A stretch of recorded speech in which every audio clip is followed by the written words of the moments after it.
Welcome back to Half the Battle. I'm your host, as always, Daniel Levy, your co-host, Shaq. We're going to be talking UFC Philly, Edson Barboza versus Justin Gaethje. And Shaq, it's going down this Saturday. Two of the most exciting fighters in lightweight history are going to clash for main event bragging rights. Who is the most violent man? This is going to be a great fight. We know that Justin Gaethje, for the most part, he's pretty much a guaranteed $50,000 bonus. He's guaranteed fireworks. And when you match him up with a guy like Edson Barboza, who's one of the owners of some of the most spectacular knockouts in UFC history, we know that either a guy's going to get broken very, very brutally or somebody's going to get knocked out unconscious. One thing's for sure. The winner of this fight, maybe even the loser, they might both be walking home with $50K, maybe even $100K in bonuses, because there's no way that this fight is going to be boring. And also, the whole card, man, it's a really good one. Obviously, you got Jack the Joker Hermansson in the co-main event versus the perennial top 10 David Branch. And not to mention, the fight everyone wants to see between Sodiq Yusuff and Sheymon Moraes. They stacked it up for Philly, all violence. Yeah, Philly's a fight town, and they deserved a good card. They're going to get one on Saturday, and the fights are pretty good from top to bottom. I know my boy Eddie Alvarez was like, they didn't just come to Philly without asking my permission. Unfortunately, Eddie decided to, go make money and go fight Japs and won, and, go make your millions over there. Eddie, go retire peacefully. You know, my boy Eddie Alvarez is fighting at 170 pounds, taking on these guys that have lost 2 of their last 3 fights, and, guys with like 10-5 records. I respect Eddie Alvarez for getting to that point, my man. Like, go ahead, cash out, bro. You already won that UFC belt. You already won that Bellator belt. Correct me if I'm wrong. Didn't he win the Dream Belt back in the day, too? Yep. So, the Underground King's doing his thing. Well, Shaq, let's break down this whole card start to finish, because first up in the bantamweight division, we got Alex Perez. He's 21-5, and Mark De La Rosa is 11-1. And currently, they got Alex Perez minus 330. The comeback on Mark De La Rosa is plus 270. Now, Shaq, look, when the fight was announced, I favored Alex Perez, but minus 330 seems like a bit of a stretch. You know what kind of a result he's coming off of, so I got to know, man. Do you think he comes out here and has a minus 330 worthy performance? Yeah, Alex Perez had a lot of hype going into his fight with Benavidez. That didn't work out. He took some unnecessary damage in that fight. And now he gets to make his comeback fight against a guy like De La Rosa. Now, we saw De La Rosa fight at 135 before against Tim Elliott on short notice. Things definitely didn't go his way there. He got smashed on. And then he came back against the Elias Pettis and, was able to do his thing to him. We know Elias Pettis, although he's a very tough guy, he's, not UFC level. And then his third fight against Joby Sanchez, it was a very close back-and-forth split decision. I feel like De La Rosa's grittiness, his toughness was able to just slightly edge him over Joby's point fighting style. Tough guy. I definitely think he's a black belt in jiu-jitsu. He's got good wrestling, decent boxing, but I think he's very flat-footed. I think he's very slow, and I think he's very hittable. His chin definitely hasn't been tested like an Alex Perez is going to test that chin in just with his opponents that he's fought so far. But, I'm really not that impressed with Mark De La Rosa. I think Perez, although he's coming off a bad loss, we're talking about Joseph Benavidez, the number 1 guy in the world. Or I think Formiga is. But for Benavidez knocked Formiga out, so he's the number 1 guy in the world. But maybe that was just a little bit too much too soon. I think as long as he's fine, I think Perez is the better fighter in every aspect of the game. I think he's got better striking than De La Rosa. I think he's got better pressure than De La Rosa. I think he's got better kicks than De La Rosa. His jiu-jitsu, even though De La Rosa is a black belt, I've seen him smash on the mat before. Perez, he also got smashed on the mat, but I like his Darce chokes. I like his takedowns. His Eric Shelton performance, that was a beatdown from start to finish. Not to mention he started Shorty Torres in less than a round. So I'm not sure about minus 330, but I do ultimately think Perez gets a win here. I just think De La Rosa is not on his level. Both these guys are very tough. Obviously, De La Rosa, the black belt in jiu-jitsu, like you mentioned, makes his UFC debut on short notice against Tim Elliott. Put up a decent effort up until he got choked out. But, man, since that point, obviously you saw the Elias Pettis fight. You saw the Joby Sanchez fight. Now, a lot of us thought, not necessarily that he lost the Joby Sanchez fight, but at least when the fight went to the scorecards and before the decision had been announced, we weren't sure who won that fight. And he was like minus 250 going into that spot. That's all I got to say. Now, here, it could be a similar situation where we don't know who wins. And, my boy Alex Perez is minus 330 here. He might still come out with the victory, but it could be tough to call. But at the same time, Alex does have the physicality. He's the much bigger guy here. And I feel like the fact that he's fighting this one at bantamweight is only going to aid him, because that cut to 25. Look, the cut to 25, you're on the brink of your body fat. Then you look at a guy like Alex Perez who really struggled. He's too big for flyweight. So I'm glad to see him at bantamweight, I actually think he could have a bright future there. Whereas with De La Rosa, I like the guy a lot. He's scrappy, he's exciting to watch, but I feel like he's more suited for flyweight, man. So that being said, I don't know if Alex is going to necessarily run through him because I think Mark De La Rosa is a very tough guy. But ultimately, I do see Alex Perez landing the harder shots. I think his wrestling's on point. I've seen him knock guys out. I've seen him tap guys out. I've seen him grind out decisions. I've seen him do the whole bit. So that being said, I will go with Alex Perez here. But I'm not confident he runs him over or anything like that.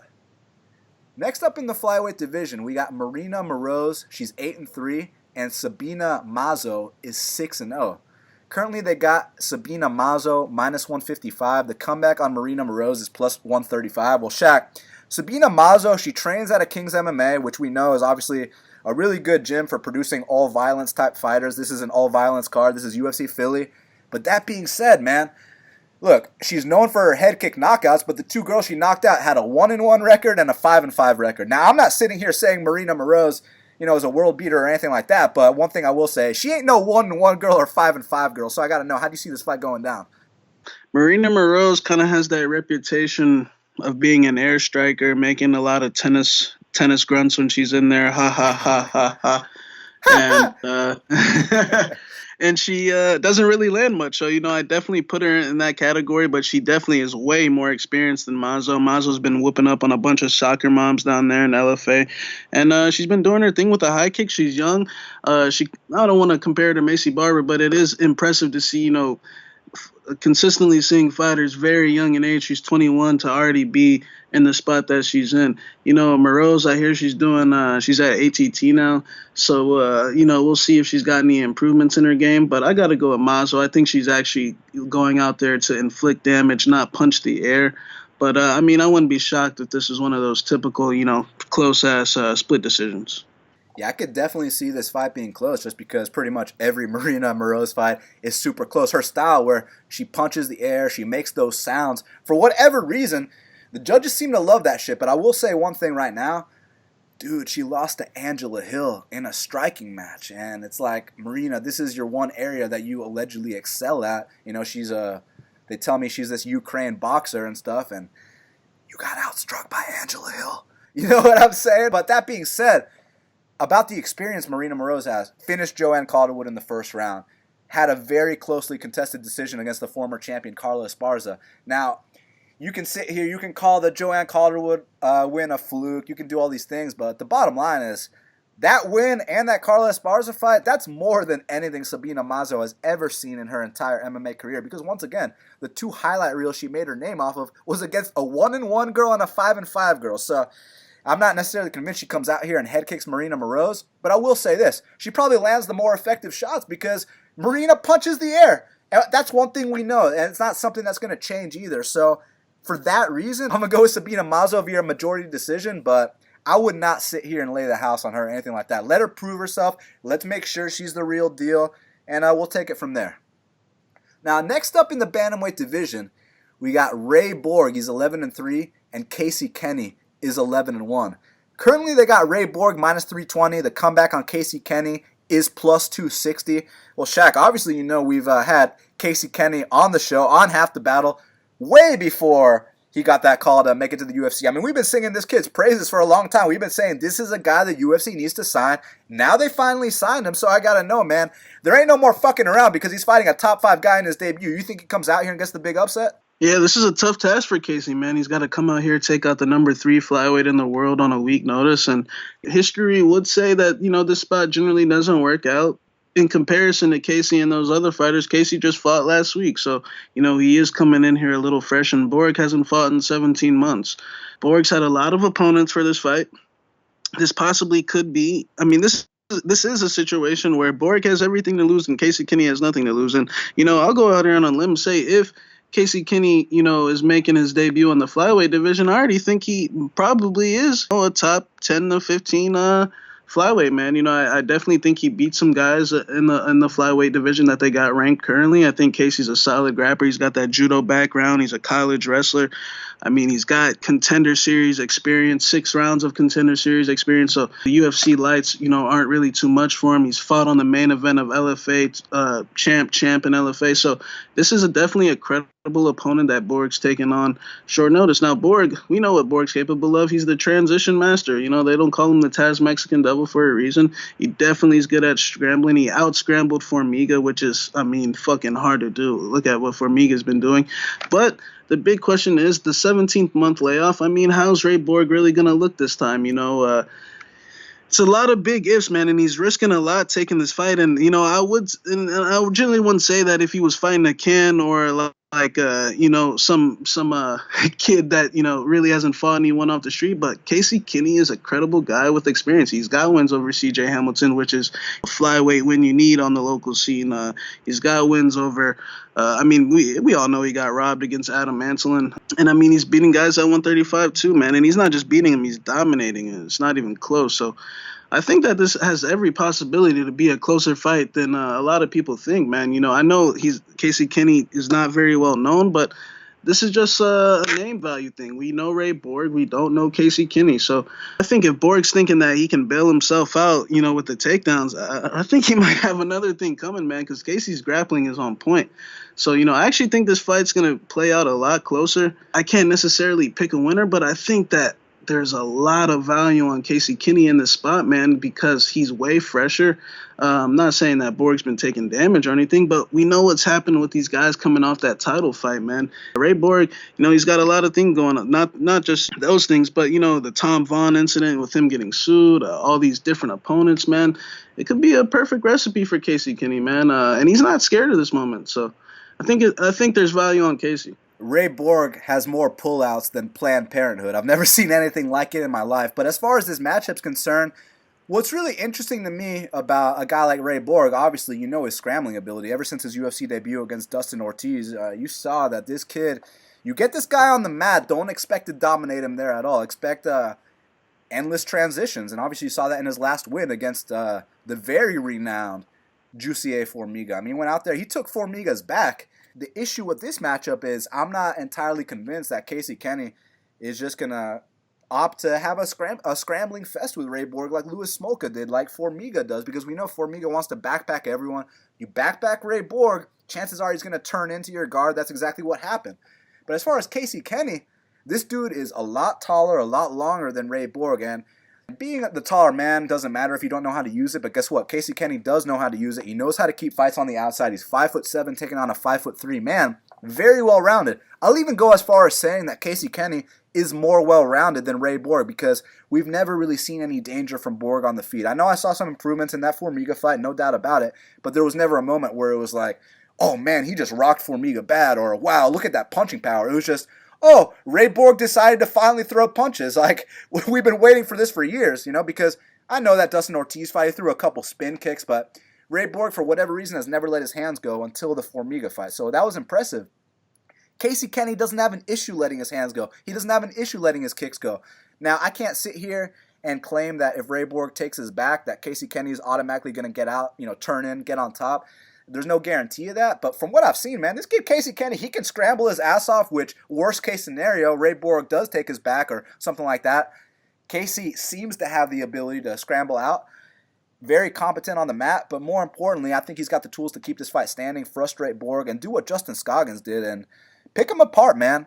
And the layoff, not to mention the title fight letdown. When you come off that title fight loss for whatever reason, whatever reason is that your fucking dream just got crushed. So for that reason, you don't come back with the same motivation. And I'm under the impression that he might just be coming in because he hasn't fought since 2017. He needs this paycheck, man. I'm not going to count Ray Borg out. He's a fucking big favorite for a reason, but I'm going to actually go with the upset here, man. I think this has the recipe for Casey Kenney to get a victory here. Next up in the middleweight division, we got Kevin Holland, he's 14-4, and Gerald Meerschaert is 29-10. Currently, they got Kevin Holland minus 200. The comeback on Gerald Meerschaert is plus 170.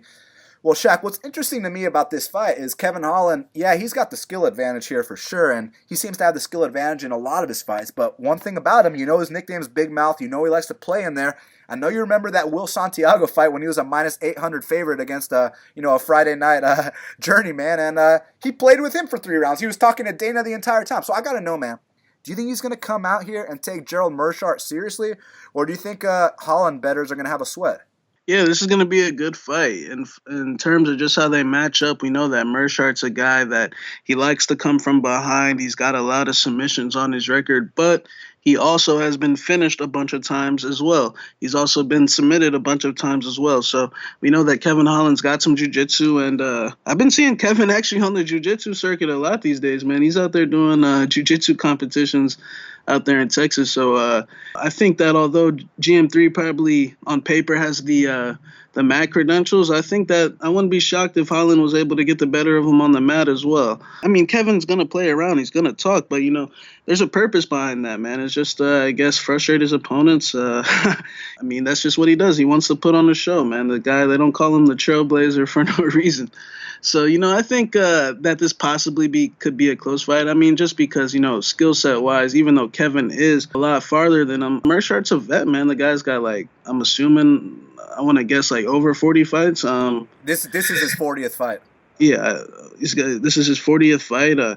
I mean, the guy's been fighting. He's one of those guys that turned pro at a very young age and had to learn trial by fire. So Meerschaert definitely has to be respected. There was no shame in his last loss to Hermansson. I mean, look, when Jack gets on top, it's pretty much over. So I think it could be a close fight. I do think Kevin will scrape out a decision, just land the more flashier strikes. But got a lot of respect for GM3. He could make this a close fight if he just doesn't play any games with Kevin, just gets Kevin to almost beat himself in a sense.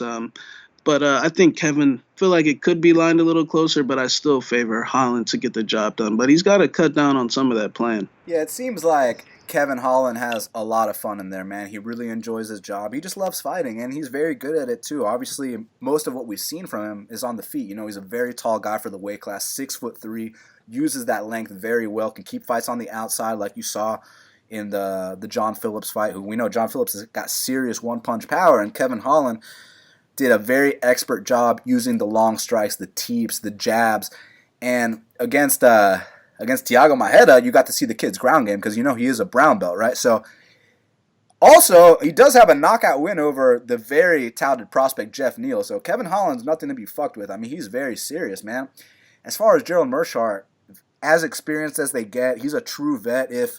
If your game is lacking in any area or you're not quite up to par, you're not a top 25 guy, Gerald's not only going to beat you, he's probably going to finish you in the first round. I mean, the guy's got a wealth of submissions. He's knocked guys out with body kicks. He's such a, like we said, this is his 40th fight. Gerald Meerschaert is not a guy to be counted out. But the big difference here is that Kevin Holland's athleticism, in my opinion, is what's going to be the difference here, man. I just feel like he's a completely different athlete. Look, they both have the mindset. They're both extremely tough. They're both seasoned, experienced. But Kevin Holland, he's got that. I mean, dude, he's just a better athlete. He's faster. He's stronger. I feel like he can keep this fight standing, pick apart Gerald Meerschaert. Don't play around too much, even though I know he likes to have fun. I see Kevin Holland winning a decision as well. Now, next up in the featherweight division, we got Kevin, the Angel of Death, Aguilar. He's 16-1, and Enrique El Fuerte Barzola is 15-3. Currently, they got Enrique Barzola minus 115. Kevin Aguilar is minus 105. Shaq, this is a hell of a matchup, man. You going with the Angel of Death or you going with the strong one? This is a great fight. This could potentially be fight of the night when you got a Peruvian warrior like Enrique and then you got a country boy from Texas like Aguilar. Means there's going to be a lot of blood, man. This is a great matchup. Aguilar pulled off a solid win over Rick Glenn in his debut. To get a win over a guy like Rick Glenn, even though Rick Glenn's not the best guy, skill-wise, just the fact that he's got all that experience, former WSOF champ, he beat Bermudez. I mean, that was a solid win for his debut. I mean, Kevin's got big power in his hands. He definitely paid his dues on the local scene with that 15-1 record before coming into the UFC. He beat UFC vets like Damon Jackson. He beat Ton Lee. So, I mean, Aguilar's no slouch coming in here, man. I think this is Enrique's toughest opponent to date. He's very comfortable in wars. He does a good job of drawing guys into that power.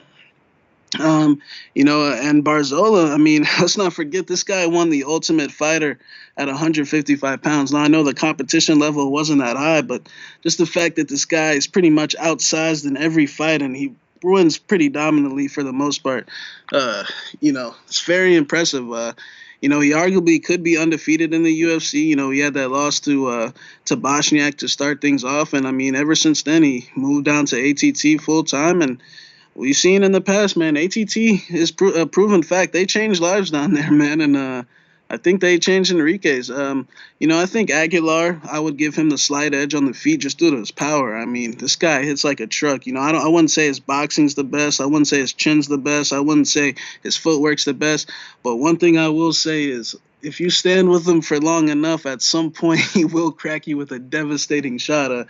And he's got big power in his hands. As far as how him and Enrique match up on the feet, I wouldn't say Enrique can't strike with him at all. You definitely see, like I said, Kevin can be beat on the feet. It's just you have to know how to maneuver. And Enrique's got all the skills, in my opinion. I think he can, utilize his quick footwork. He's definitely the faster, more agile guy out of the two, but we know Enrique's bread and butter is those takedowns, and those takedowns can't be underestimated. I see some people saying they aren't impressed with his top control, but you got to understand this guy's outsized, man. To hold some of these big dudes down is very tough.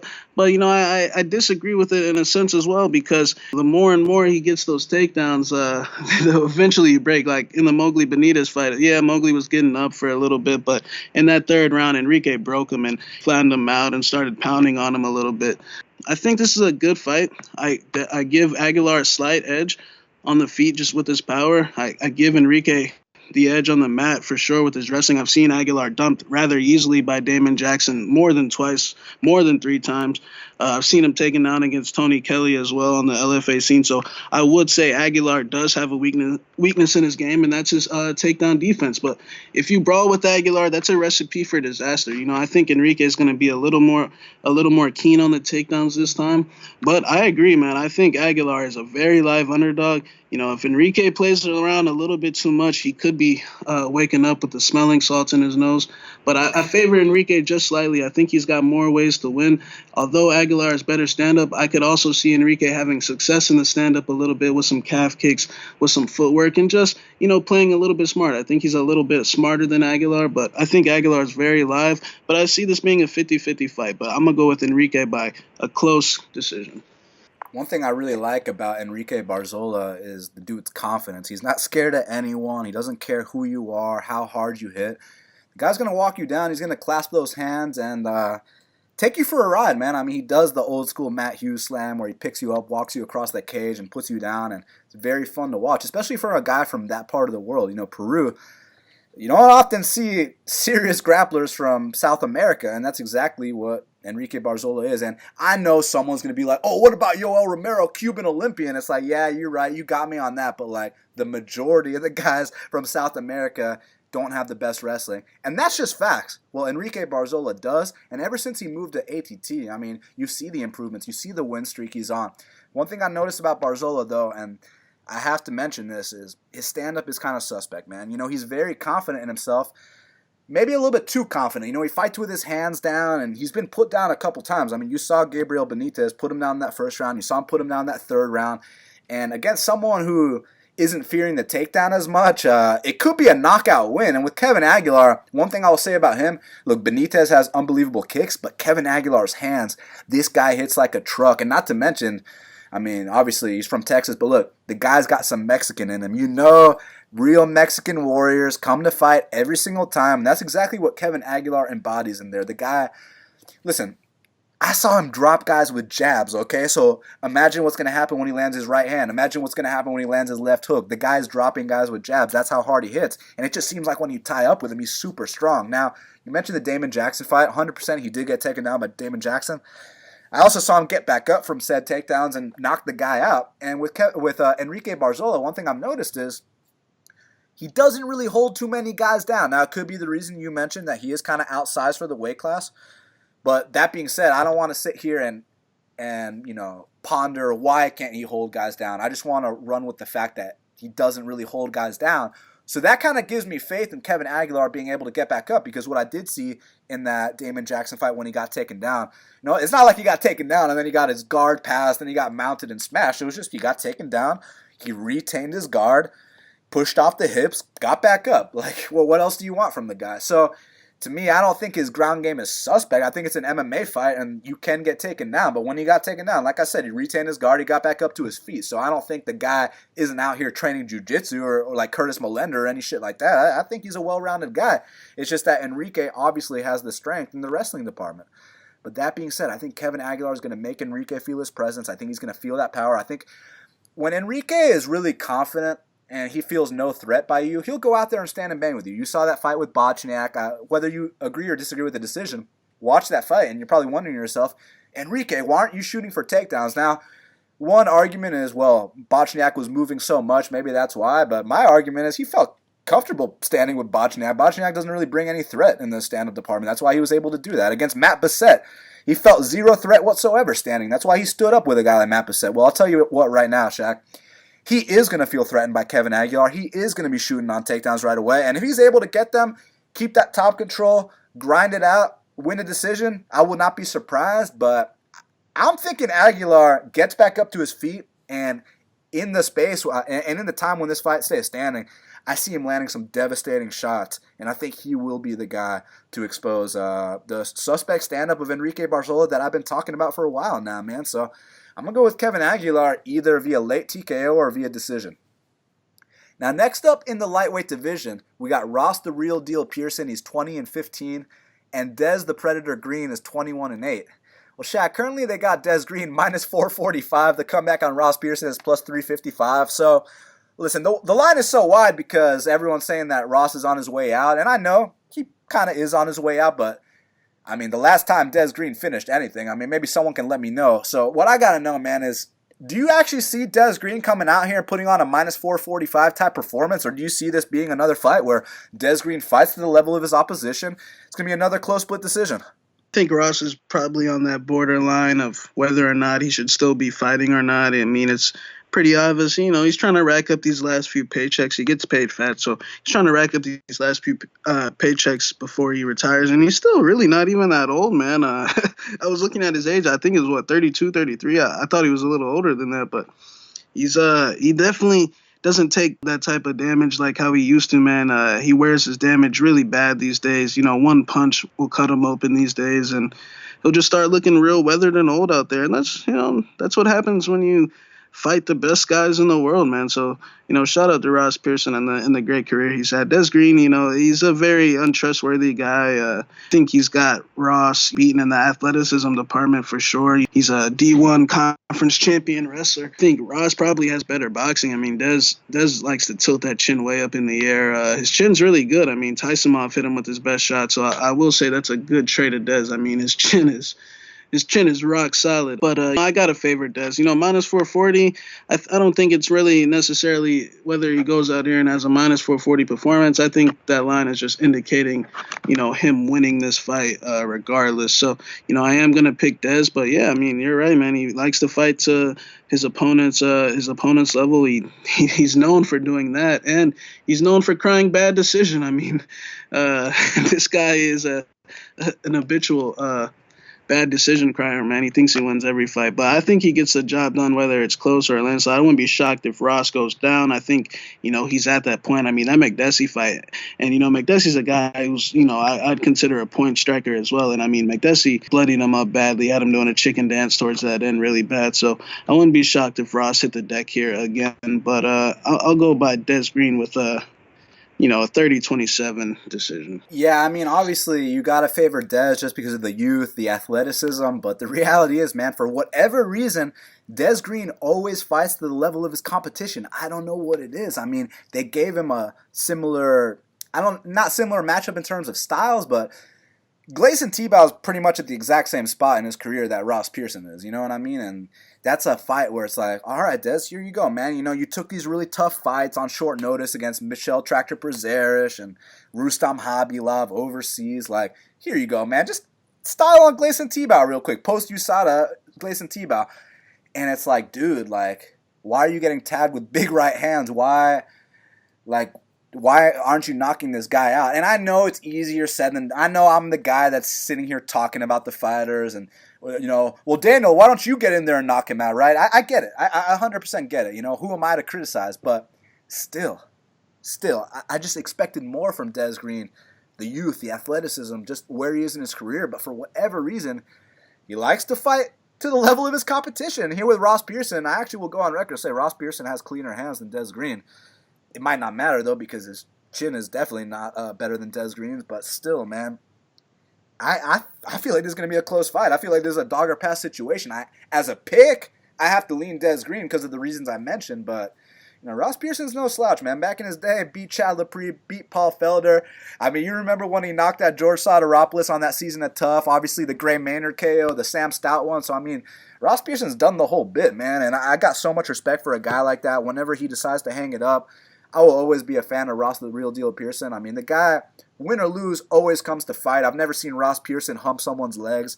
The dude's a warrior. He's the real deal, man. So, I fuck with Ross Pearson. But I'm going to go with Des Green via 29-28 decision. And I'm hoping that Des Green proves me wrong in the sense that I hope he doesn't fight to the level of his competition. I hope he goes out here and shows out. Not because I want to see Ross lose. That's not the deal at all. But just because it's like, Des, come on, man. Get your signature win already. Like, let's see you get one highlight reel. Like, let's see you knock someone out. You're getting another gift on a silver platter. Like, take care of business. So I'm going to go with Des. But it's a dog or pass situation. I think this is going to be a close fight. Now, next up in the strawweight division, we got Jessica Aguilar. She's 20-7, and Marina Rodriguez is 10-0. Well, Shaq, currently they got Marina Rodriguez minus 340. The comeback on Jessica Aguilar is plus 280. So I got to know, man, in a women's fight, you see a minus 340 here. Now, do you think this is going to be another split decision type fight? Is there value on the dog Aguilar, or is it just like the shit we've been saying for the last million years that literally anyone can beat Jessica Aguilar, except Jody Escobar? Yeah, I think Marina's going to roll here. Although she didn't get the win in her debut, she went to a draw with the number 13 girl in the world at the time. I thought she showed her great Muay Thai skills, her knees, her elbows. And we know that Randa Marcos, the fact that she fought her in her debut, one thing Randa is really good at, besides whipping up on bullies and girls that talk shit to her. One thing she does, man, she does have very good first rounds, man. She definitely does have dominant first rounds, and that was the same case with Marina. She won the first round against Androv, Angela Hill first round finish.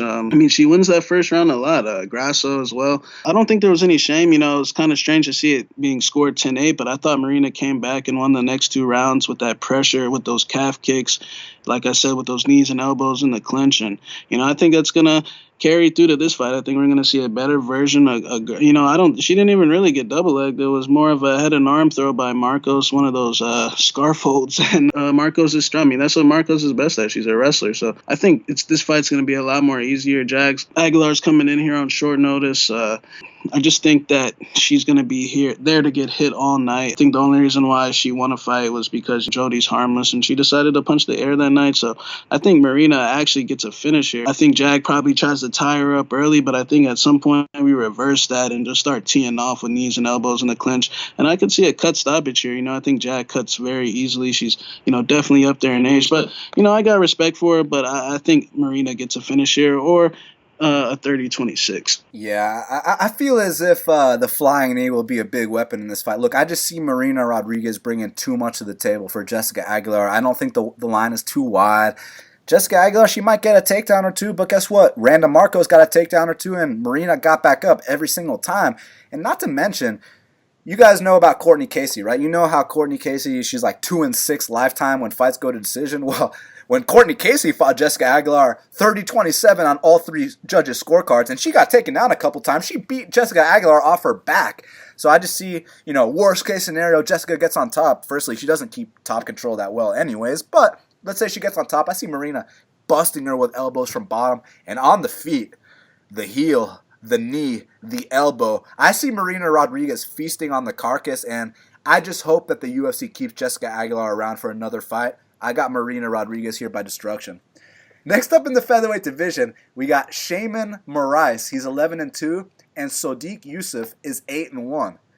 Currently, they got Sodiq Yusuff minus 140. The comeback on Sheymon Moraes is plus 120. Shaq, I mean, dude, these two are going to stand and bang until one man falls. We already know the deal. The question is, who's going to fall? Yeah, this is a great matchup. Sodiq, the way he looked in his fight with Suman, I know Suman's a can, but that was some of the best raw power I've seen displayed. I know Suman, there was no resistance there, but I mean, some of the power he let off was definitely impressive. And, Sheymon Moraes, he's a guy, I would describe him, I don't want to say underrated, but, he kind of flies under the radar a little bit. I mean, this guy, low key, is one of the good damage inflictors in the featherweight division. I mean, he's got the Muay Thai credentials. I think he's a Muay Thai world champion down there in Brazil. He's actually very technical, man. Although he's known for swinging these big haymaking left hooks and these straight rights, I mean, he's got some technicality in that game as well. I mean, his elbows, I will say, they impressed me a lot, and they definitely do damage. He's definitely going out there to cut something open, slice something open. And Sodiq, on the other hand, his fight with Mike Davis on Contender Series, I mean, the power displayed in those fights from both of them was very impressive for guys that were outside of the UFC. So I think this is a great matchup. I see both guys having a bright future.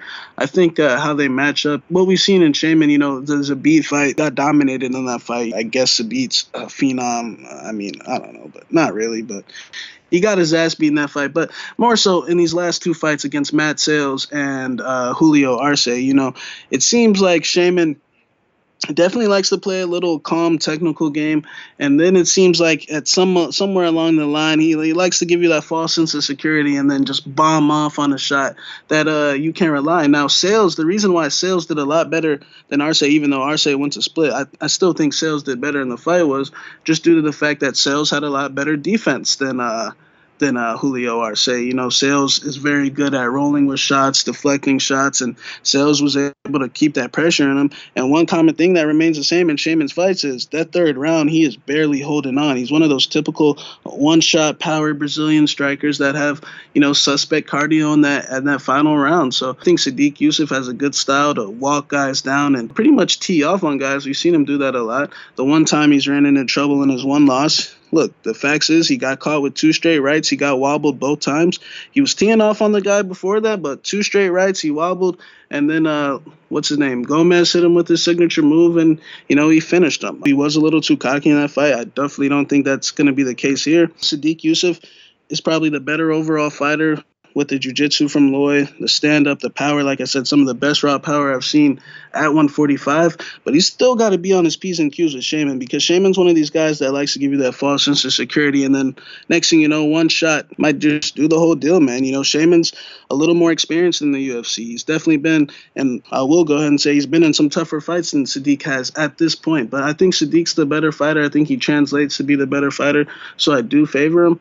I think he definitely needs to be on his P's and Q's in this fight, because there's still, I don't want to say questions about his chin. Mike Davis definitely hit him very hard. But when you got a technician like Sheymon who's very good at inflicting damage with the blood, man, I think that it could possibly be one of those wars where you're holding your breath the entire time.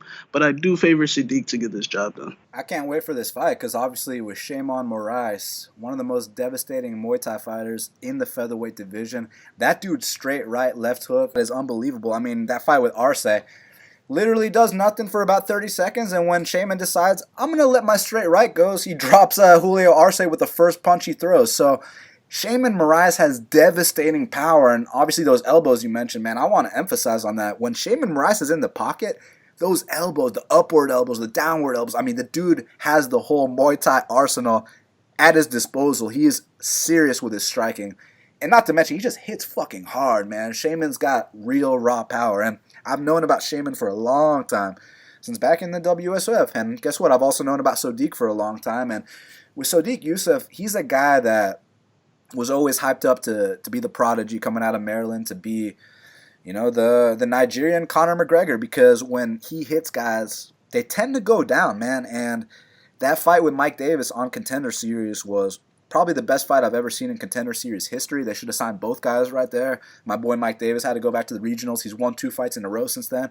A third-round TKO and a first-round Kimura, I believe. Correct me if I'm wrong. So you'll expect Mike Davis in the UFC very soon. But as far as Sodiq's concerned, Dude, this fight is unbelievable. So let's talk about Sodiq's loss. Obviously, Luis Gomez hit him with that signature move, which, by the way, Luis Gomez has done to other people before. I heard an interview with Sodiq after that fight. He said that loss was the best thing that ever happened to him because Sodiq's a guy that no one could touch him in amateurs, no one could touch him in pro. I mean, he literally won every single fight he was in. He felt like he was invincible. So he needed to have that loss for him to take things to the next level. And now there's no more first L time, because he already got his first L out the way, and I feel like he's matured big time since then. You saw him against Conor McGregor's teammate, knocks him out in the first round, and don't sit here and give me no early stoppage bullshit, because that kid didn't get back up. So, I mean, that shit was no early stoppage. And then obviously the Mike Davis fight, man, best fight in Contender Series history. What I loved about that was how calm Sodiq Yusuff is under fire. I mean, Mike Davis was hitting him with some very hard shots. You never saw Sodiq lose his composure. And man, what a devastating calf kick. What a devastating left hook. His right hand, I feel like he's got the whole package as well. Now, the difference here between him and Sheymon, Sheymon's more of a counter striker. Sheymon, so opportunistic with that straight right left hook, leg kicks. But I feel like Sheymon swings a little bit wild or a little bit wide compared to Sodiq Yusuff. I feel like when Sheymon gets a bit excited, not that he abandons technique, because he doesn't, but that left hook comes from the hip, man, and he can get away with it because he hits so damn hard. But against a guy like Sodiq, I feel like Sodiq might be the faster, better athlete, and you don't often hear that about a guy like Sheymon, saying, oh, Sheymon's fighting a better athlete this time. Normally it's Sheymon that's the better athlete. I don't think that's the case here. So I actually see Sodiq landing the more damaging shots and finishing Sheymon Moraes in the third round. So I'm going to go with Sodiq Yusuff here for the biggest win of his career. Now, next up in the light heavyweight division, we got Paul Craig, he's 10-3, and Kennedy Nzechukwu is 6-0.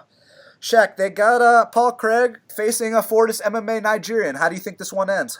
Yeah, this is a very good fight. You know, this is that typical fight that they put Paul Craig in. They generally test Paul Craig up against their 205-pound prospects.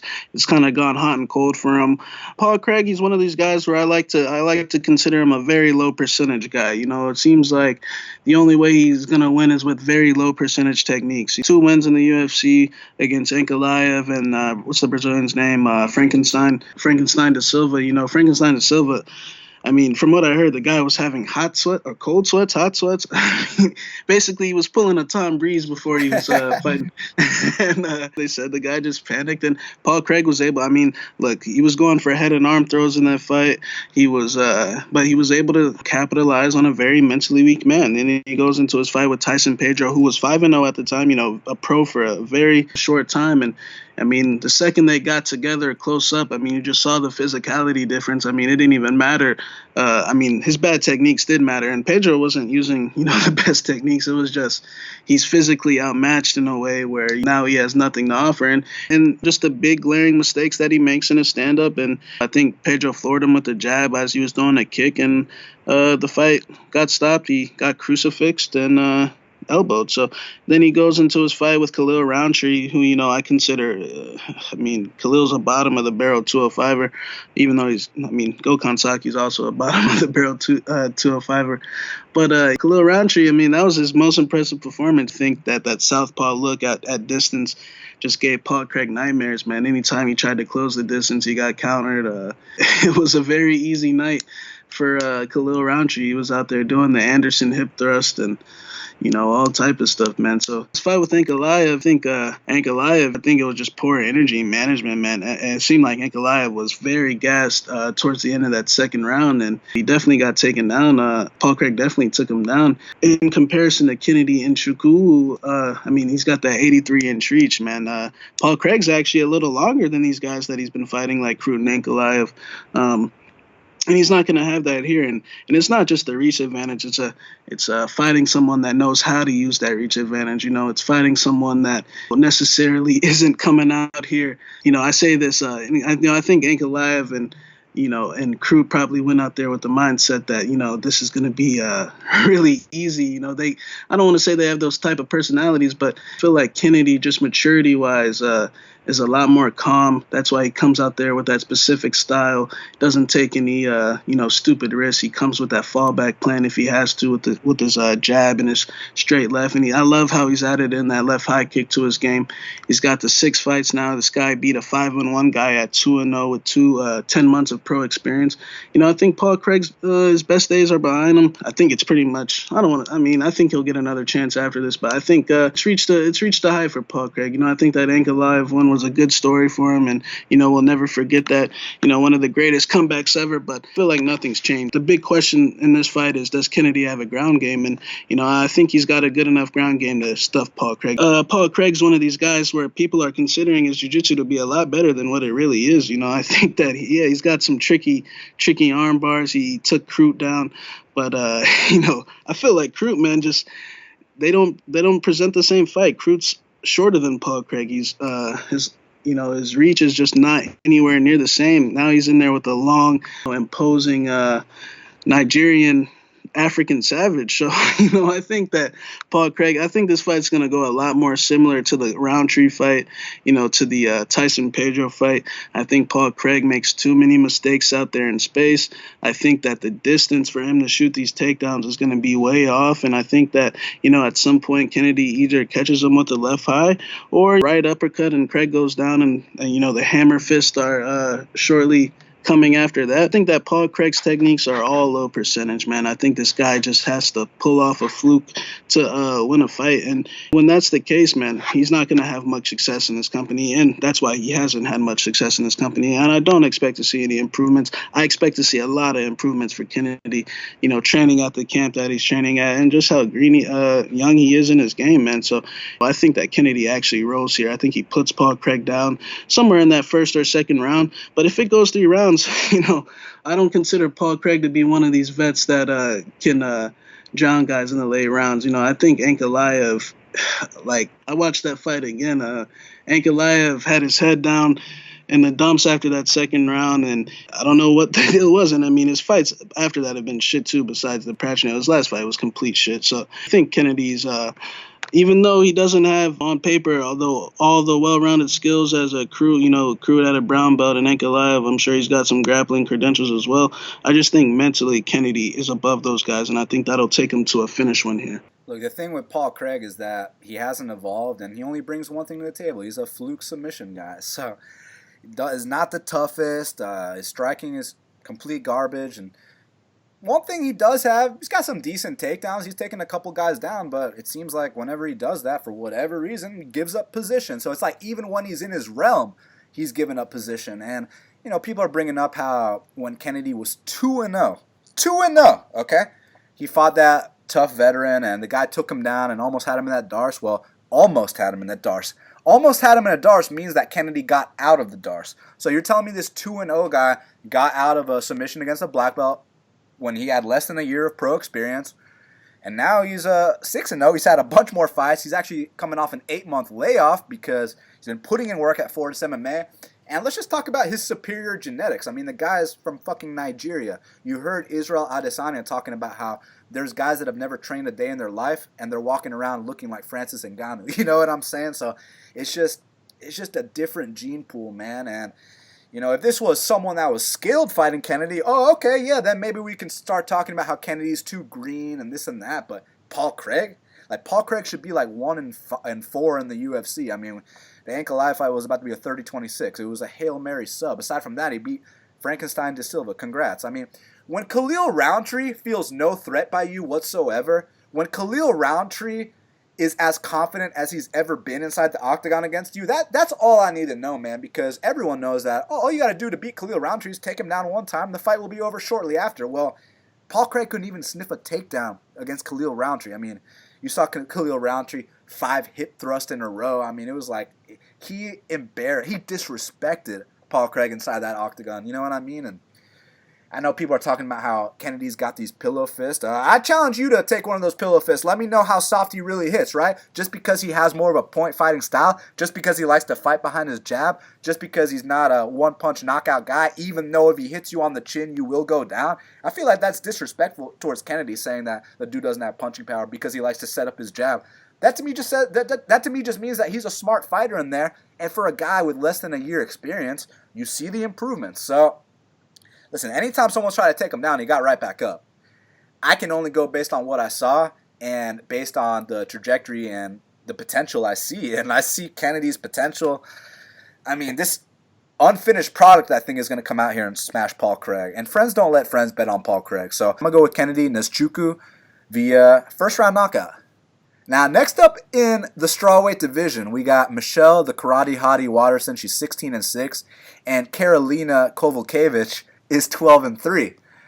Shaq, currently they got Karolina -140. The comeback on the karate hottie Michelle Waterson is +120.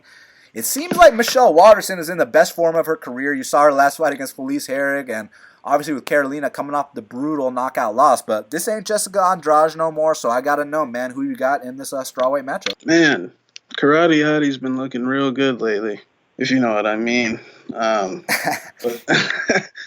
she's a beautiful girl. But yeah, this fight's real interesting because Karolina, she's coming off that knockout loss, and yeah, it was to Andrade. Before that, she beat Escobar, she beat Felice. And Waterson, you know, man, I've shat on her heart in the past, and I've called her a quitter. And, you know, these last two fights, she definitely didn't quit, man.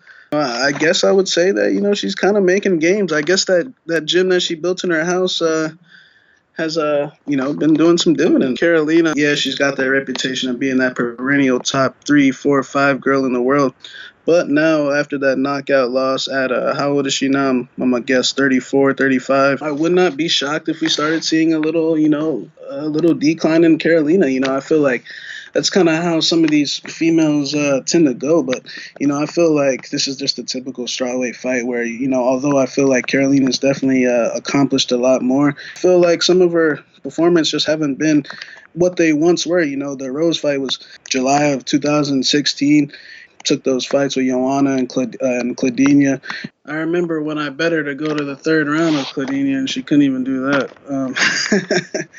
But, nah, man, this is a close fight. I feel like there is a chance with people's relying on that opinion of Karolina being, you know, this clear-cut top 5 girl. You know, I feel like those thoughts could be a little inflated, man. You know, I feel like she is on a decline a little bit. Karate Hottie can play a pretty good distance game with those kicks, man. Although I don't think it's the most high level for the female division, you know, it can kind of throw them off a little bit. The head and arm throw is pretty good. Karolina's got those knees in the clinch. Close fight, but I'm going to side with the girl who I think has been making improvements. I think it's going to be a close fight, but got to side with the underdog here. You know, I think it's a 50-50 fight, so I see value in the underdog. Man, good fight. Look, Michelle Waterson has 3 things going for her.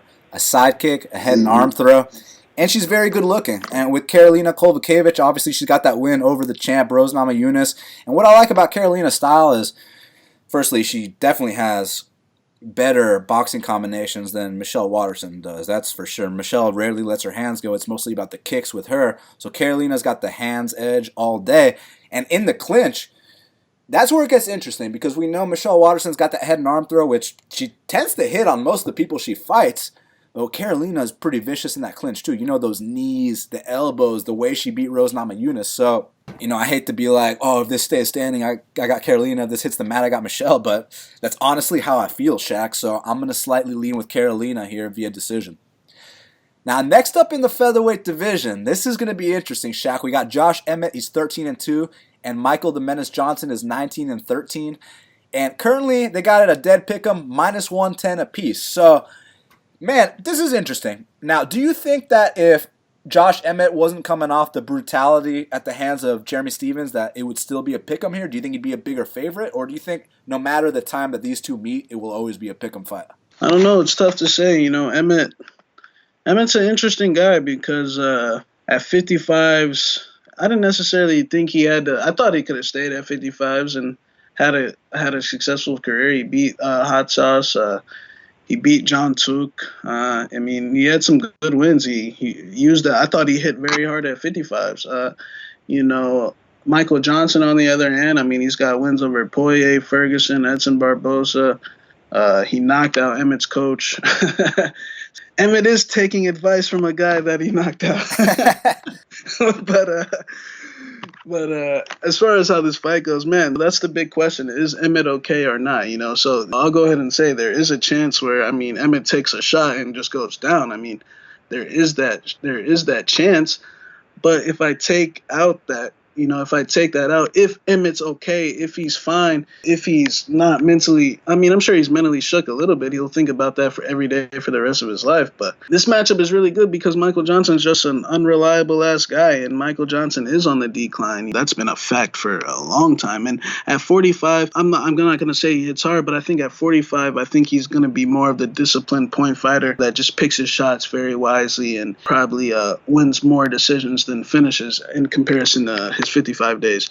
I see Emmett as really a guy with, he's got underrated footwork for sure. He's definitely got some nice little side to side. I will say he's very good at finding room for his punches to land, because when you fight Josh Emmett, what's the one thing you got to worry about for is the guy's power. And guys, what do guys do? They come in with the shell game, and Emmett does a pretty good job of finding his way around those shells. And he, when he lands, guys definitely feel it. He was a part of the first 10-7 round. Michael Johnson's under the impression that Cerdonejo purposely fell down.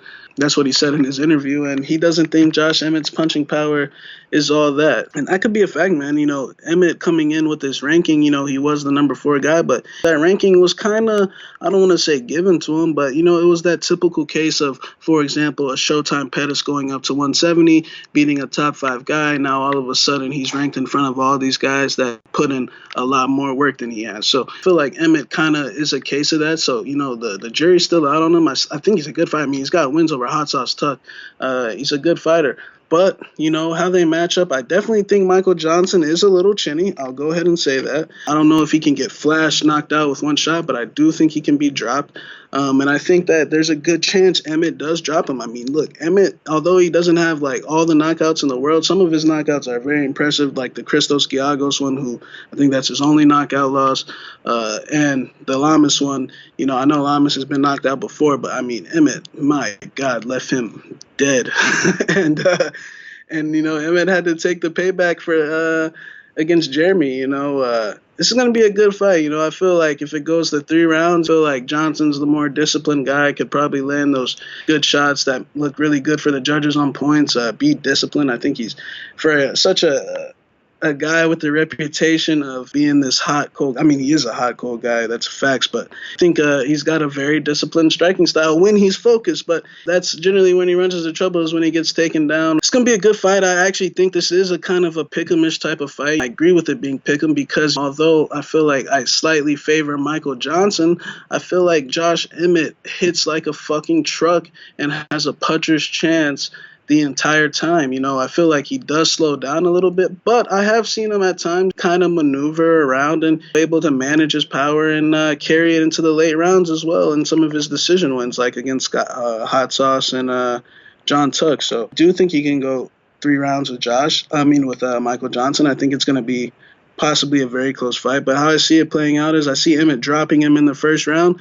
but then I see Emmett possibly, unloading the tank a little bit too much. And then I see the next 2 rounds probably going a little similar to the Des Green fight at 55s. I know Des is a lot bigger than Emmett. Michael Johnson probably landing some 1-2s, maybe wobbling Emmett, making him a little hesitant to pull the trigger, make him start thinking a little bit more, and, win that close split decision. But I see this fight being very close. What's interesting to me is I actually agree with Michael Johnson saying that Josh Emmett's power is a little bit overrated. Not in the sense that if he lands clean on the chin, you're not going to go out. You probably will go out. It's just that in 15 pro fights, he only does have 4 knockouts. So there's that way of looking at it. But then there's the other way, which is the way I look at it, which is most of his career was spent at 155 pounds. And ever since he did make that switch to featherweight, I feel like the power's been translating more. And I feel like that's kind of the opposite for Michael Johnson, because Michael Johnson's power was really translating at 155 pounds. They used to call him Blackie out for a reason. You remember that combo he hit on Dustin Poirier. That's the fastest I've ever seen Michael Johnson look. And since that point, it seems like, look, he's still a solid top 15 guy, but he's not a perennial top 5 guy like he used to be, because back when Beneil beat Michael Johnson was the number 5 guy on planet Earth. Well, now it's top 15, so it's not a huge decline, but it's still a little bit of a step back, right? So I mentioned how Emmett's power has been translating since he dropped down. Proof knocked down Felipe Arantes 100 times. knocked out Ricardo Lamas. I could see Emmett knocking him down in the first round if Johnson's still trying to get his feel down, trying to get that timing. Emmett does throw big, big hooks, that side-to-side movement. Not to mention, I used to be under the impression that Josh Emmett was the kind of guy, he's got a hard head, you throw your hardest punch, you break your hand. Well, Jeremy Stevens kind of proved that false. But, I mean, where's Josh Emmett's confidence, man? I mean, maybe his chin's shattered, maybe not, but where's his confidence at, man? The shit he went through was devastating. Michael Johnson has looked like he slowed down just a tiny bit, not too much, but just a little bit. His last few fights, he's still faster than most guys, but he's not as fast as he used to be. So I actually think it's a pick 'em for a reason. I'm going to lean towards Michael Johnson to just kind of out-volume Josh Emmett, because Emmett does throw one shot at a time. He's a wrestler with an overhand, whereas Michael Johnson can put the combinations together. He can also stick and move really well. I'm going to go with Johnson to edge out this decision here. Now, next up in the middleweight division, we got the co-main event of the evening. David Branch is 22-5, and Jack the Joker Hermansson is 18-4. Currently, they got Jack Hermansson -125. The comeback on Dave Branch is +105. Jack Hermansson's been paying his dues. Now he's got a co-main event opportunity. You think he capitalizes here? Yeah, this is going to be a good fight. David Branch, number 11 guy in the world. He's coming off a loss to Cannoneer, who was another unranked guy. Fight where, he probably shouldn't have taken, but he did. And he paid the consequences. Cannoneer was coming down from 205. And Cannoneer, low-key under the radar, had been fighting better competition than Branch. He had already fought Blachowicz. He had already fought Reyes. And Branch was a step down from that. But he took the damage in that fight. And I think Branch... in comparison to Hermansson, I will go ahead and say I think Hermansson's the hungrier guy. He's the unranked guy. Branch is the ranked guy. So, and this is co-main event, man. This is everything Jack's been working for. One thing I'll say about Jack is I'll go ahead and say I think he's one of the more prepared fighters in the 185-pound division. I think his camp, the Frontline Academy, I think they come with very solid game plans. He's very aware of what's going on in there. And one thing I like about him is his heart. He had those 2 losses in Brazil to Cesar Ferreira and Thiago Maia Santos, one where he got arm triangled by a third-degree black belt, and the other where he got knocked out by one of the most prolific KO artists the sport has ever seen. The fact that, they sent him down there in Brazil again against Tyler Slatus, their hometown guy, another black belt, and the fact that, Jack had every opportunity to quit in that fight. I mean, he had every opportunity to quit in that fight, and he chose not to. I think that already shows that he's got more mental fortitude than David Branch. I think David Branch coming back into the UFC for the second stint, I low-key think he's accomplished everything he wanted to. He came back. He beat the number 9 guy in the world at the time, Krzysztof Jotko. I don't want to say controversial because, it was just a very lackluster fight. I mean, he held him on the fence. I mean, there's no shame in that. Do what you got to do to win. He clinched him against the fence. Jocko put his hands up. There was no assertiveness to get off the fence, and he was able to squeak out a split decision win. Then he fought the number 1 guy in the world, and Luke Rockhold. And some people interpret him tapping the strikes a lot differently. Some people say live to fight another day. But, I mean, look, I just know if you put a lot of other guys in that division, they just say, fuck it, knock me out. There's no way I'm tapping. But David Branch chose to tap because, look, he's towards the end of his career. He wants to make sure that, he can make a couple extra paychecks without taking too much damage, and that's why he tapped. So you get a guy like Jack Hermansson who, historically, I mean, what happens when Jack Hermansson gets on top of people? They get finished. And, I see people saying, Jack saying he has some of the best ground and pound is a joke. But, I mean, who's finished the most guys, man? I mean, we're talking about you got to see who's finished the most guys with ground and pound. And, Jack Hermansson's up there. I think he's up there with the Rockholds and the Khabibs when it comes to that top game. So I think Branch, he's a good grappler, definitely black belt, Renzo Gracie. But, I feel like at this stage, he's just pumping himself up like that typical later stage in the career fighter that's pumping himself up, trying to prove that he still has it, trying to prove to himself that he still has it. I think he can beat some lesser guys, but, I just don't think he's going to beat Jack Hermansson. I think that Jack Hermansson's going to be aware of his overhand right with his footwork, bust him down with kicks early. I think he's going to force Branch to want to shoot on him. If he does take Jack Hermansson down, I feel like that would be a good strategy for Jack, man. I think that as long as they're clincher and the tie-up. At some point, Jack Hermansson will get on top of him. We saw Christoph Jocko trip David Branch. We saw Luke Rockhold eventually take him down. And his fight with Cannonier, when he couldn't get those takedowns anymore, I mean, he was getting stuffed out on, and he was giving up on those takedowns. I mean, I know Cannonier is a very strong guy, but so is Jack Hermansson. I think that at some point, Jack gets on top of him and makes him tap. Actually, I don't want to say tap the strikes. I think the ref will intervene this time.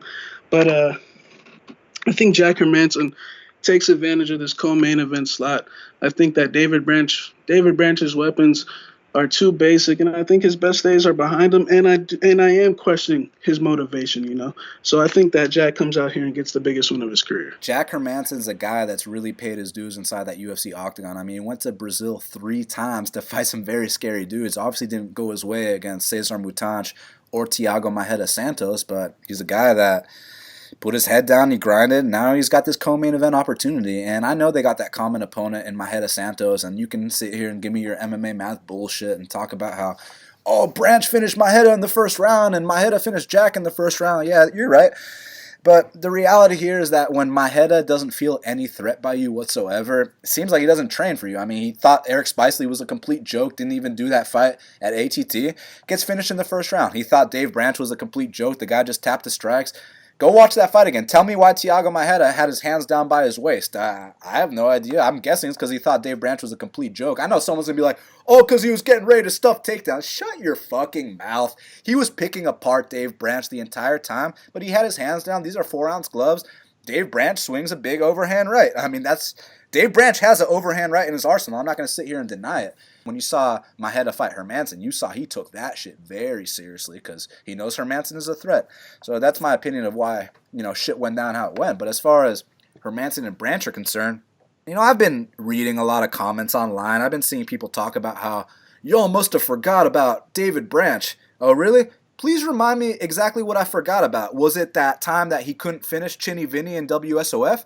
Was it that really shitty performance against Lewis Taylor? Was it that fight with Christoph Jocko where, the whole crowd is booing the entire time? Let's give him the Maeda win. Hey, you knocked out a guy with his hands down, but so what? That is Thiago Maeda. You went out there and did that. Props to you. What about against Luke Rockhold? Now, let's talk about that tapping the strikes thing real quick because I have an opinion on it. So, he's back mounted. Now, this part we agree with. Live to fight another day. Okay, I can get behind that.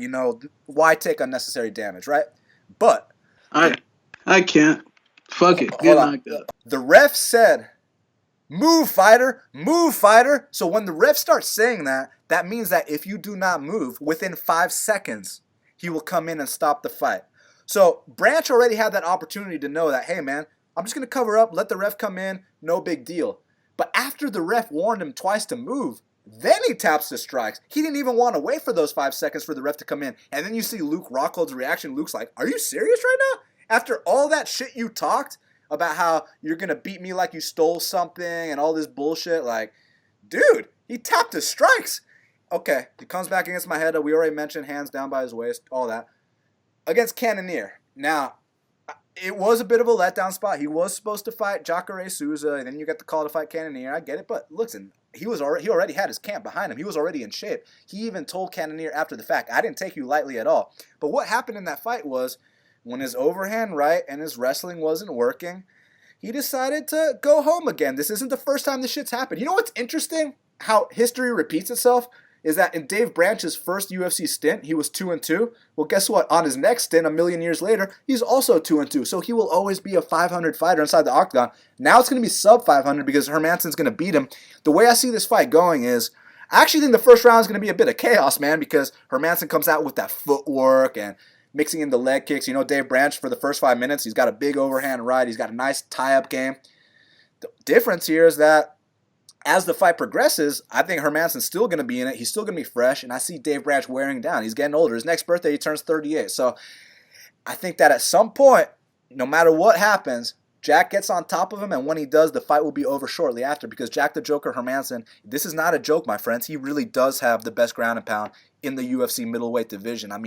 those elbows to the side of the head, just the force on those punches. And I want to talk about the kind of heart Jack Hermansson has compared to David Branch. We already talked about David Branch, tapping the strikes, looking for a way out against Cannonier when the takedowns weren't working. Do you want to talk about the polar opposite of that? Just pull up a fight between Thales Latis and Jack Hermansson. So Jack Hermansson comes out there, looks amazing that first round with the striking, gets on top of him, wins the first round, but apparently he broke his rib in that fight. That's what Jack Hermansson said. I know a lot of people are saying he broke his foot or his shoulder. No. It was his rib. That's a direct quote from Jack Hermansson. Second round comes out, they get into one tie-up exchange. You see Jack grimacing. It's like, oh man, this fight's over. You know what, Jack? You did good in that first round, but let's live to fight another day like Dave Branch did. Let's tap out real quick, and it just wasn't your night. Well, Jack Hermansson didn't have that mentality. Jack Hermansson hangs on that second round, comes back in the third round. First strike he throws is a flying knee when this guy has a broken rib. Okay, that's the kind of heart he has. Then he gets caught in a Darce choke, gets caught in an arm triangle, escapes all those submissions. And by the way, he had beautiful submission defense there. And when he got on top, the fight was over. So that's the kind of heart Jack Hermansson has. He can finish you with a broken rib, whereas Dave Branch gets in one bad spot and, he looks for his way out. So I actually do have Jack Hermansson here. I agree with him being favored, and I think he stops David Branch. Hey guys, Dan here. Just wanted to let you know that Kyle Marley's bets are available at bestfightpicks.com. As you guys know, he's in the midst of a 200-unit run.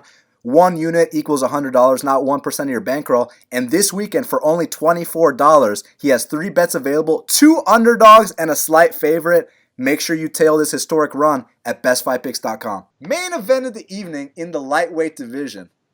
We got Edson Jr. Barboza, he's 20-6, and Justin the Highlight Gaethje is 19-2. Shaq, both these guys coming off some very brutal finishes. 2 of the most exciting guys in the history of the sport and the lightweight division. Winner is going to get the all-violence bragging rights. I got to know who takes it, man. Gaethje or Barboza? We know who has the all-violent belt right now, bro. That's Dustin Poirier.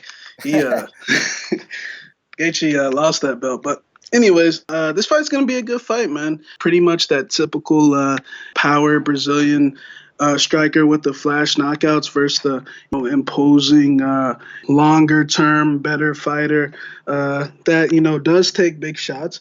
But we know that if he can get to a certain state, considering Edson Barboza's history, that Edson might gas out and break like he has many times in the past. I mean, this ain't just many times. This is dating back since 2012 when my boy Jamie Varner beat his ass. It's been a consistent problem with Edson, for a long time.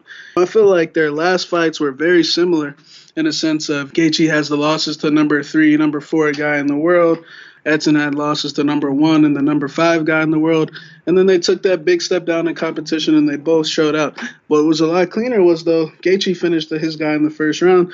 But Edson, although he fucked Hooker up very badly. I mean, there was moments where Hooker had some success in that second round. It's because Edson doesn't like that pressure, man. He needs a rest, like we kind of said with Sheymon Moraes earlier. A lot of those Brazilian power strikers, man, they have to take that little break, and Edson's one of the big cases of that. So I think that the early stages of this fight are definitely going to be, some hold your breath moments. I mean, look, Edson can knock anyone out, and Gaethje is definitely.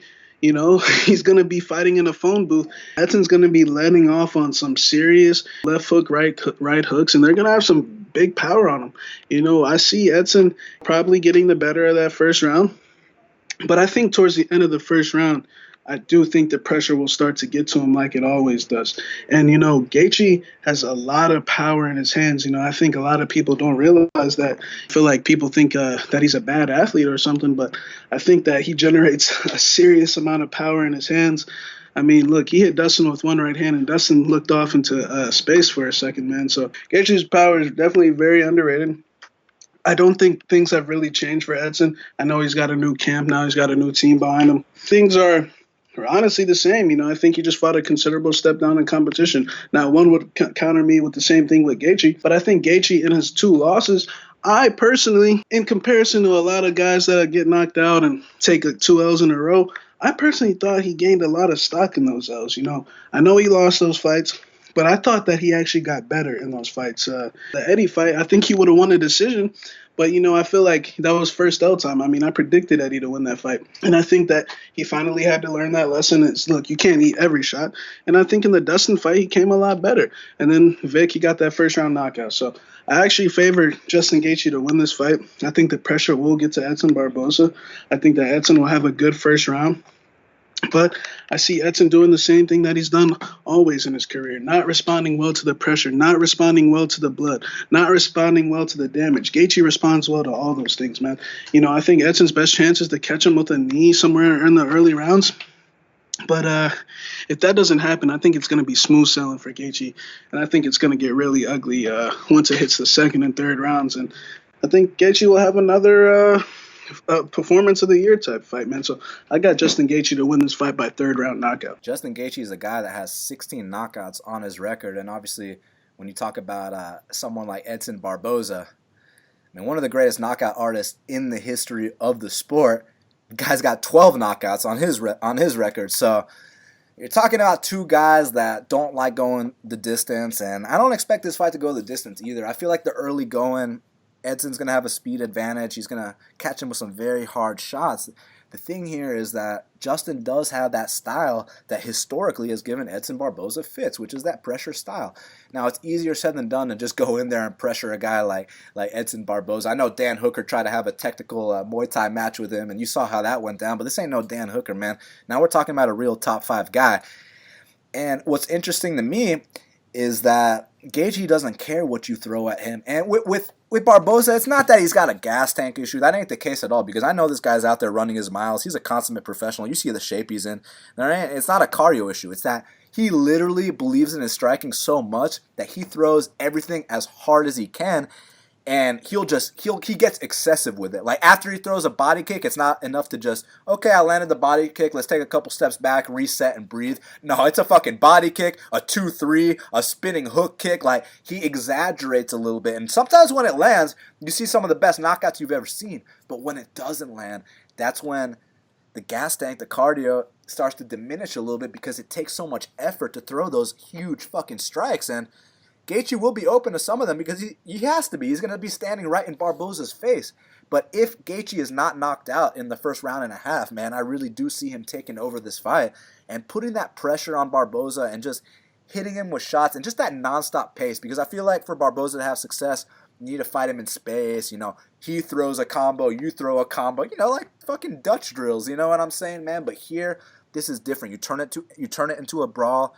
You stay defensively responsible, and I think that's the game plan. That's the blueprint to beat a guy like Edson Barboza. And I know Lee and Khabib exposed it in terms of the wrestling, and Justin is a D1 wrestler, although he's never shot a takedown in his UFC career. Maybe that starts here, maybe not. I'm not going to put any stock into that. But stand-up-wise, the guys that put the pressure on him, the Michael Johnsons, the Tony Fergusons, even Beneil before he got caught, are the ones that have the most success. I think that Gaethje follows that exact game plan, goes in there just with his own little twist on things, with his own little style. More leg kicks. This is going to be one of the first times in a while you see someone confidently throwing leg kicks at Barboza. I know Hooker threw a couple, but come on now. This is a different level athlete than Dan Hooker. So I see Justin Gaethje getting a TKO here. And one interesting quote I heard from Justin Gaethje, and this is actually for all you gamblers out there, I was actually interested. I was kind of fascinated by Gaethje saying something like this. He said, "If Edson Barboza and I fight 100 times, I take his soul 80 times, and he knocks me out 20 times." So basically what Gaethje's saying, he's saying that he should be a minus 400 favorite here. He's saying that he has an 80% chance to win this fight. I'm not sure if it should be that high, but I just do think that if he doesn't get knocked out in the early going, that he does have the style to come out here and physically wear down the very explosive Edson Barboza. So I'm gonna go with Justin Gaethje for the upset here, Shaq. Well, now we got to hit up Kyle Marley for the Big Marley Minute. And joining us now on the Big Marley Minute is Big Marley himself, Kyle. One of the most exciting fights in lightweight history is going down this weekend in Philly. And let's get down to business. How's it going? Hey, not bad. This is our last fight of 12, 13 weeks in a row. So I want to go out on a win before this break next week. And then we got UFC ATL the week after that. So I'm pumped. Man, it's just really exciting times. I mean, obviously the fans know we will be there. at UFC ATL Shaq and I. Still trying to convince Kyle Marley to make the trip, but maybe after a big win this weekend, we'll be able to successfully do that. Because, man, Edson Barboza is taking on Justin Gaethje, and I don't even need to talk these guys up. I don't need to talk about how they're two of the most impressive knockout artists in the history of the lightweight division. Every single fight is exciting. Who do you give the edge to? I'm going to lean with the underdog here. I think on the feet it's just going to be awesome. Barboza is going to be way better at range. Both of them have awesome leg kicks. I think Barboza has the best kicks in the history of the UFC. I mean, in the world, really. But Gaethje's not going to let him use a lot of those kicks. I think he's going to be pushing the pace, pressing forward, and making Barboza go backwards, so where he can't use the kick. So that's what I see going down. And I think Gaethje could also use his wrestling, because we know that's a weakness of Barboza's. If he was smart, I think that's what he should do.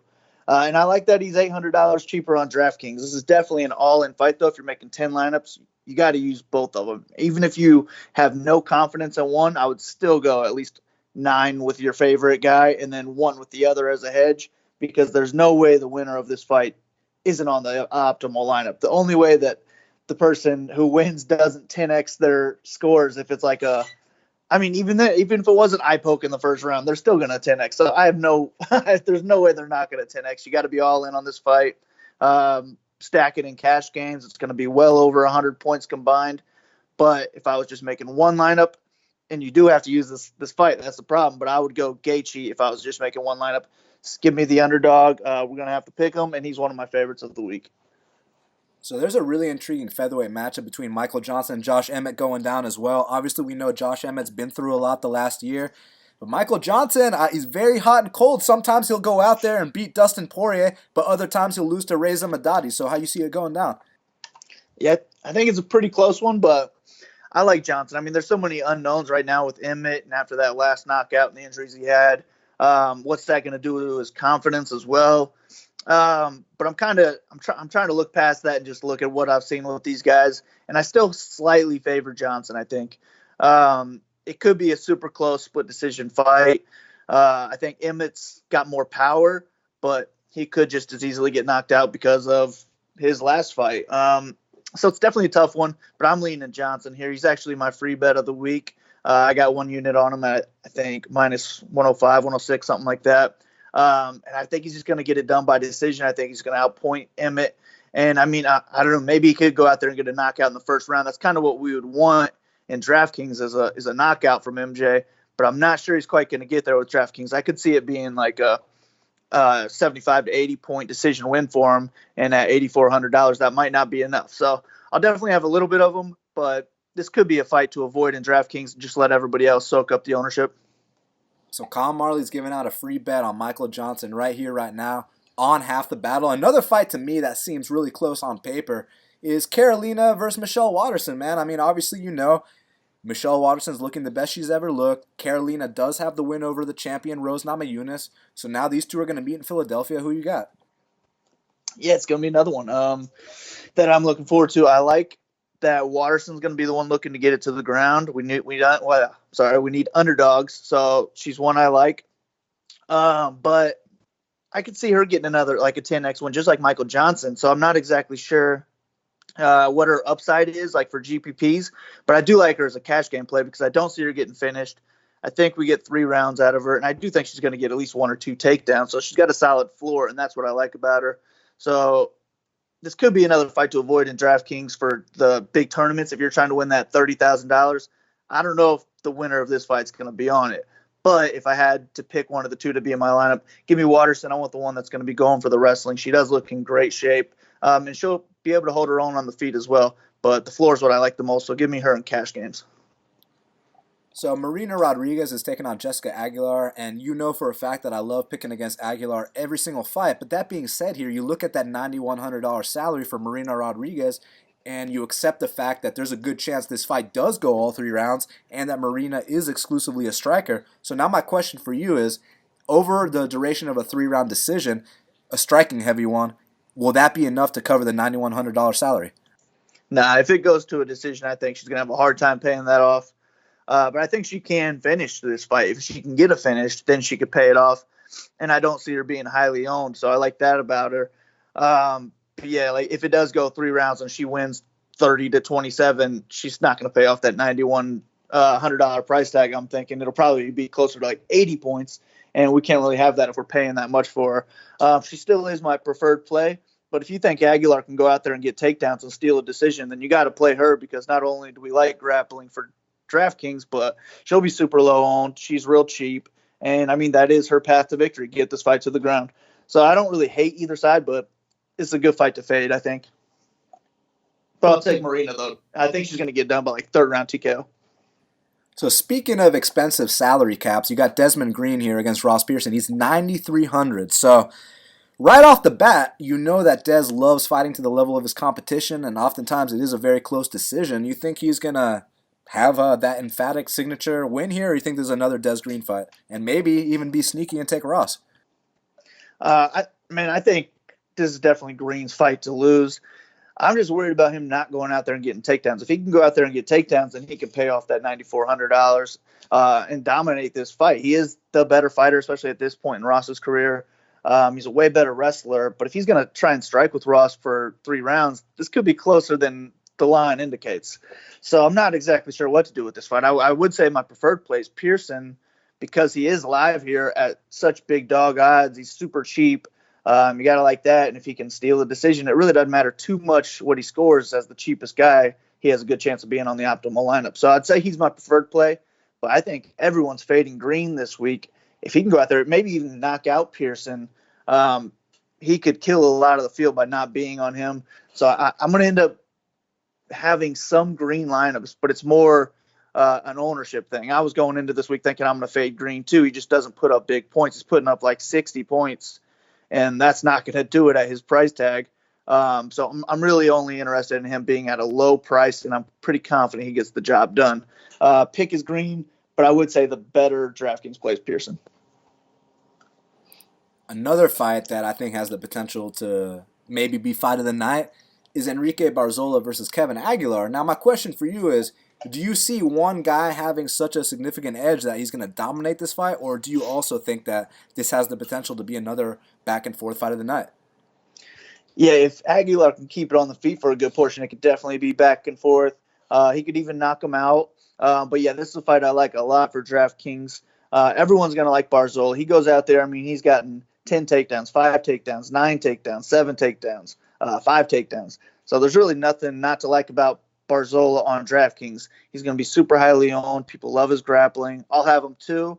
I am picking him to win this fight, but nobody's talking about Aguilar, and this is an even line for a reason. So I'm going to have a good amount of Aguilar too, because if he wins at maybe 10 to 15% ownership, he's also going to kill off like 50% of the field that's on Barzola. So that's what I really like about Aguilar here, and I do think he does have the better striking skills. He could go out there, get a knockout, or if he can stuff takedowns, he could win a decision with his striking. But what I don't like, he's not going to be going for takedowns. So you got to like Barzola for that side. It's just an ownership thing. You're not being sneaky by playing Barzola, thinking that he's good at takedowns. Everyone's going to be on him. But it's just a good fight to target in general. I'll have more Barzola, but I will be taking shots on both sides. Kevin Holland's taking on Meerschaert, and what's interesting to me is I actually kind of respect my boys up at DraftKings for not putting Kevin Holland, up in the 9,000s for this salary, because he does have the tendency to play around too much. I know he's got all the skills to finish all these guys he's fighting. It's just about, is he going to actually go out there and do that this time?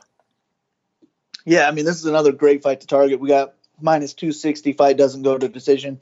Holland's definitely the better fighter. He should kick Meerschaert's ass on the feet. And, I mean, he's got a solid ground game, too. I think he'd be able to go out there and get takedowns, be fine on top. But it's more dangerous if he's going to do that. And like you said, I mean, he's not the sharpest tool in the box, so he could go out there and get submitted. So I like both sides of this fight. If I was making one lineup, it would be Holland. But, I mean, if Meerschaert wins, he's definitely going to pay off his price tag because it's going to be a finish. I don't see him winning a decision here. But got to go with Holland. If he wins as well, it's going to be high scoring, and I just think this is another good fight to go all in on if you want to, or even 9 of your 10 lineups, whatever it may be. But picking Holland by finish. I'm going to get you out of here on this, Kyle. So you get to pick between these two fights. Whichever one you want to break down, go ahead. Obviously, Moroz versus Mazo, and then Perez versus De La Rosa. Out of those two fights, is there anything you want to tell us? Oof. Well, I guess let's just go with the closer lined fight with Mazo Moroz. It's not an interesting fight at all. It's probably the fight you want to skip on the card, really. But if I had to pick a side here, I'm going to take Moroz. I'm really not impressed with either of these ladies.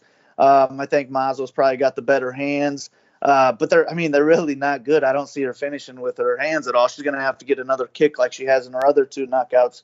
But I don't see that happening either. I think if she wins, it's probably going to be by outstriking Moroz. Moroz throwing it air a little bit too much. And if Moroz wins, I think it's going to be by submission. So I like the underdog here. I think she's got the higher ceiling. It's just really hard to want to invest in her because if she doesn't get that submission, she's going to lose or put up like 50 points on a win, and that's not going to do you any good either. But if I had to choose one of the two, I'm going to take the underdog, and I think she's live here. And that's why you are the DraftKings guy for Half the Battle. Well, Kyle, it's going down this Saturday in Philadelphia. An amazing card. And this week, your bets are only $24 at bestfightpicks.com. That's right, man. Let's get it. Got some underdogs going there. We'll get a break next week, and then we'll start crushing again for UFC ATL. Yes, sir. They can follow you at Big Marley 3. Kyle, we will speak very soon. And that's why Big Marley is the DraftKings guy for Half the Battle. Well, Shaq, now we got to talk about the fight to watch and the fighter to watch. So what is the fight to watch for UFC Philly? My fight to watch is going to be Kevin Aguilar versus Enrique El Fuerte Barzola. Look, you got a 16-1 guy against a guy like El Fuerte who, they're looking to push on that Latin American market. And look, this might be fight of the night. When you got a country, Hispanic American versus a Peruvian warrior, there's a good chance it's a bloodbath and kind of similar to the Mowgli fight possibly, So I think that there's a good chance that that's fight of the night. Yeah, there's no chance I'm going to be missing out on Kevin Aguilar versus Enrique Barzola. For me, my fight to watch is the people's all-violence first fight of the night, and that's Sodiq Yusuff versus Sheymon Moraes. I mean, remind me the last time you saw a boring fight between those two. And the winner of this fight is really going to emerge a featherweight contender because you're talking about a guy in Sodiq Yusuff who, obviously, the level of competition he's been fighting. I mean, he ran through that Suman Mokhtarian guy, but now against Sheymon Moraes, one of the most underrated guys in the division, he gets a win here. We're looking at a top 20 spot for Sodiq Yusuff, and similarly for Sheymon Moraes, been flying under the radar. He gets a win over Sodiq Yusuff. That's a 3-fight win streak. That guarantees him a big fight next. And not to mention, these two are going to stand and bang until one man falls. So for that reason, Sodiq versus Sheymon is my fight to watch. Well, Shaq, who is your fighter to watch for UFC Philly? My fighter to watch is going to be Kenney. Look, he's got the opportunity to come out here and make big waves in his UFC debut. I mean, this guy was just fighting on the local scene last Friday. Not to mention, I think everyone remembers when he got absolutely robbed on Contender Series and how bad we all felt for him. And the fact that he went out to the local scene, he didn't make excuses. He earned his way back. And now, he's fighting Borg, who this is like his, third, fourth opponent. It's a good recipe. So Kenney's my fighter to watch. If he can pull off this win, holy shit. Yeah, I mean, that would be incredible just to come out here and be, maybe not in terms of the betting lines, but in terms of the public perception, would be one of the biggest upsets of the year. Last week, he was fighting an LFA, knocking some guy out with a knee. And now potentially going out there beating the former number one contender. So he can do that. Holy shit, I agree with you. For me, my fighter to watch is Jack the Joker Hermansson. This is a guy that's paid his dues inside the octagon. He's gotten finished twice against some very tough competition. And he's had the opportunity to be like, you know what, maybe this ain't my thing. Maybe, I gave it my best shot. I had that run on the Euro scene. Shit didn't quite work out inside the UFC. Well, that wasn't the case at all because every single time this guy faced defeat, he came back better. And I feel like now, the version we're seeing of Jack Hermansson, the in his prime Jack Hermansson, very deadly fighter, very vicious, and not to mention he comes out there with those game plans and that ground and pound. So for that reason, Jack Hermansson is my fighter to watch. Well, Shaq, it's going down this Saturday, UFC Philly. It's going to be on ESPN. And, man, it's going to be all violence. I cannot wait. They can follow you at MMA Genius 05. They can follow me at Best Fight Picks. Go to bestfightpicks.com for the plays. Got some good plays this weekend. Subscribe to Half the Battle on iTunes, SoundCloud, YouTube, Stitcher, and Spotify. Thank you guys so much for all the support. As you guys know, we will be in attendance at UFC 236 in Atlanta, Georgia. So if y'all are going, make sure you hit us up. And until the next time, let's cash these bets.